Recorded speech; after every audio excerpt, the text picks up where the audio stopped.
तो जय हिंद दोस्तों। Wire of resistance 12 ohm per metre is bent to form a complete circle of radius 10 centimetre.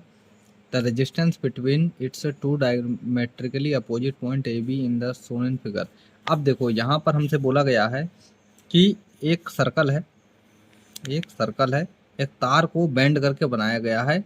इसके diameter के opposite जो पॉइंट हैं ए एंड बी, इसको नाम दे दिया है। तो सबसे पहले तो हमको दिया गया है 1 मीटर लेंथ का जो तार होता है उसका जो रेजिस्टेंस होता है वो है 12 ओम। ओके।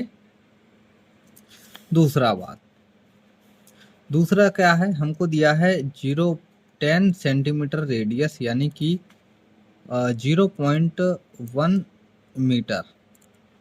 ठीक है, ये हमारा यहाँ पर आ जाएगा।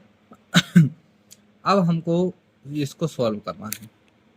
सबसे पहले तो हम इसका पूरा चक्कर का मतलब सरकमफेरेंस निकाल लेंगे, यानी कि कितना बड़ा तार से ये बना हुआ है। तो उसको निकालने के लिए हमको एक फार्मूला पता है, 2πr होता है। फार्मूला याद रखोगे बच्चा तो आपको कोई भी दिक्कत नहीं आएगी कभी भी। 2πr जो आर की वैल्यू है यहाँ पे 0.1 मीटर, तो यहाँ पे 2 इंटू पाई को भी एज इट रखा रहने दो, कोई दिक्कत नहीं है। आर की वैल्यू रख दो 0.1।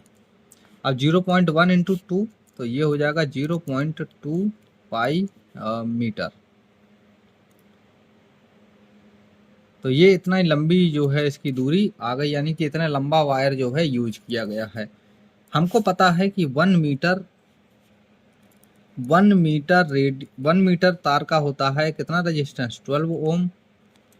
तो इतने तार का कितना होगा, इतने तार का 1 मीटर का कितना है, 12 ओम है। तो इतने का कितना होगा, तो हम सिंपली कुछ नहीं करेंगे, इसको हम इसमें इंटू कर देंगे 12 में। 12 दूनी होता है 24, तो 2.4 पाई ओम आ जाएगा। ओम रेजिस्टेंस की यूनिट क्या होती है, ओम। तो हमारा इतना ओम आ गया टोटल पूरे गोले का। हमको चाहिए आधे आधे का, तो आधा आधा रेजिस्टेंस कर दो तो बटे 2 कर देंगे, तो ये आ जाएगा 1.2 पाई ओम। अब हमको पता है कि आधा रेजिस्टेंस मतलब ये ऐसे है, आधा रेजिस्टेंस तो ये है, आधा रेजिस्टेंस ये है, तो ऐसे जुड़ा हुआ है, ऐसा समझ लो पैरेलल में। कैसे जुड़ा हुआ है, पैरेलल में। तो पैरेलल में जुड़ा हुआ, तो पैरेलल का फार्मूला क्या होता है, R1 R2 by R1 plus R2। फिर से फार्मूला याद रखोगे तो आपको कभी दिक्कत नहीं आएगी। तो 1.2 pi into 1.2 pi upon R1 plus R2 यानी टोटल। तो ये कितना है, टोटल कितना है 2.4 पाई, 2.4 पाई।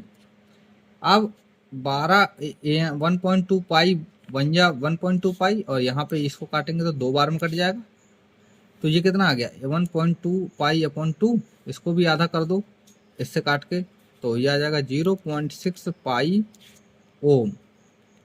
इफेक्टिव रेजिस्टेंस आ जाएगा निकल करके 0.6 पाई ओम। अगर अभी भी समझ में नहीं आया है तो आप एक बार खुद से ट्राई करिए और इसको समझने की कोशिश करिए। और यहाँ पे हम देखते हैं हमको 0.6 पाई ओम किसमें है, तो हमारे फर्स्ट वाले ऑप्शन में है। तो ये हमारा ऑप्शन जो है सही हो जाएगा। और अब चलते हैं हम नेक्स्ट सवाल में। और मुझसे फिजिक्स सीखने के लिए अभी सब्सक्राइब कर लो चैनल को, और फिर मिलते रहेंगे इसी तरीके की एक्सरसाइज करते हुए। क्वेश्चन जितना ज़्यादा प्रैक्टिस करोगे आपकी उतने ही निखार आते जाएंगे आपके अंदर। ठीक है, फिर मिलते हैं अगले वीडियो में।